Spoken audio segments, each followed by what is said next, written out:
नमस्कार मित्रों, grow your self channel में आपका स्वागत है। इस लेक्चर में हम समझेंगे फैक्टरिंग सर्विस में क्या क्या आता है, फैक्टरिंग के टाइप्स और फैक्टरिंग के फायदे। सबसे पहले देख लेते हैं फैक्टरिंग में क्या होता है।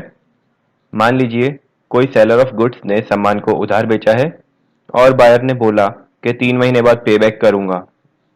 ऐसे में सेलर के सामने दो प्रॉब्लम्स हैं। एक तो उसे पक्का पता नहीं कि बायर 3 महीने बाद पैसा दे भी पाएगा या नहीं। दूसरा, उसको असेट लायबिलिटी मिसमैच हो जाएगा शॉर्ट टर्म में, जिससे उसे अपने ऑपरेशनल काम में पैसे की कमी पड़ सकती है। तो सोल्यूशन क्या है? यहाँ पर फैक्टर पिक्चर में आता है।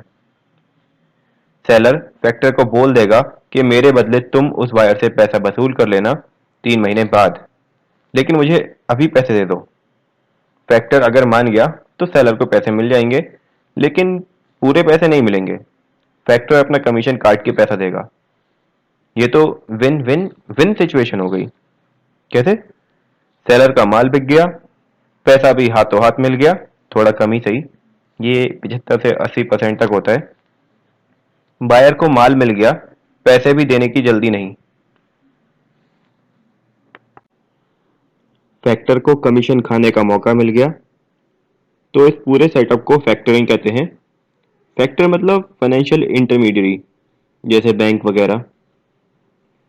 फैक्टरिंग को हम कैसे डिफाइन कर सकते हैं? Factoring is an arrangement in which a financial intermediary यानी factor collects the account receivables on behalf of the seller of the goods and services। एक बात बताना भूल गया, फैक्टर या तो कमीशन में कुछ परसेंटेज ऑफ टोटल अमाउंट मांग सकता है या फिर सेलर को पेमेंट एडवांसेस के फॉर्म में भी कर सकता है, यानी इस पर सेलर को ब्याज देना पड़ेगा बैंक या फैक्टर को। अब टाइप्स ऑफ फैक्टरिंग देख लेते हैं। एक है रिकोर्स फैक्टरिंग, दूसरा है नॉन रिकोर्स। रिकोर्स वाले में अगर सेलर ने पैसे नहीं दिए बैंक को तो बैंक बायर से वसूल लेगा। नॉन रिकोर्स वाले में बैंक के ऊपर है कि वो बायर से कैसे पैसे निकलवाएगा। एक बार सेलर से कॉन्ट्रैक्ट हो गया तो फिर अब सेलर बैंक को कोई पैसा नहीं वापस देगा। अब डोमेस्टिक फैक्टरिंग देख लेते हैं। इसमें सिर्फ डोमेस्टिक ट्रेड्स को ही कंसिडर करते हैं।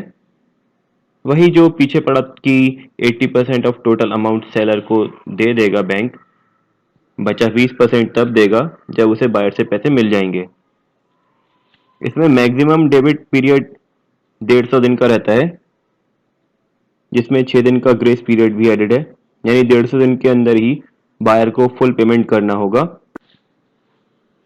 इंटरनेशनल फैक्टरिंग, इसमें दो फैक्टर्स आ जाते हैं, या ये कह लो कि दो तरह के बैंक पिक्चर में जाते हैं, एक देशी दूसरा विदेशी। सेलर अपने बैंक में जाके बोलेगा कि माल अमेरिका भेजना है, तुम मुझे पैसे दो, तो अपने यहाँ वाला बैंक फॉरेन के फैक्टर से बोलेगा। फिर फॉरेन वाला बैंक देखेगा कि जो माल खरीद रहा है वो पैसा देगा भी या डिफॉल्ट कर सकता है, यानी अमेरिका वाला बैंक अपने बायर को इवेलुएट करेगा और इंडिया के बैंक को बोल देगा कि हाँ, हमारा बायर पैसा दे देगा, तुम भी अपने यहाँ के सेलर को पैसे दे दो, बस खत्म। अब फैक्टरिंग के फायदे देख लेते हैं।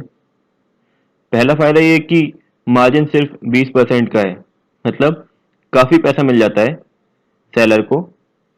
तो अपने कैश फ्लो को सुधारने के लिए उसके पास ज्यादा पैसा आ जाता है, जिससे उसके ऑपरेशन अच्छे हो जाते हैं।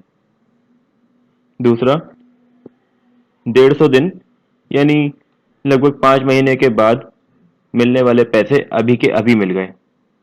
तीसरा, फैक्टर पूरा देखभाल करता है सेल्स लेजर की और MIS रिपोर्ट्स वगैरह की। चौथा, सेलर को तुरंत पैसा मिलने से उसकी फर्म की ऑपरेटिंग साइकिल बढ़िया हो जाती है, जिससे उसका प्रोडक्शन बढ़ता है, सेल्स बढ़ती है, प्रॉफिट बढ़ता है और फाइनली रिटर्न ऑन इन्वेस्टमेंट बढ़ता है। अब सवाल देख लेते हैं।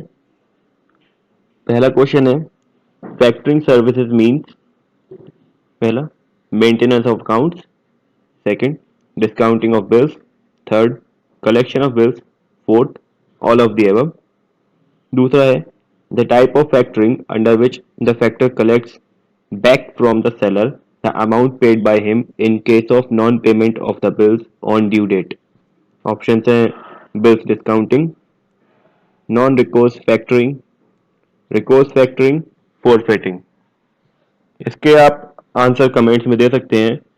मैं जिसके भी आंसर को लाइक करूंगा इसका मतलब उसका आंसर सही है, तो आप वहां से कंफर्म कर सकते हैं। उसके बाद मैं रिप्लाई भी कर दूंगा।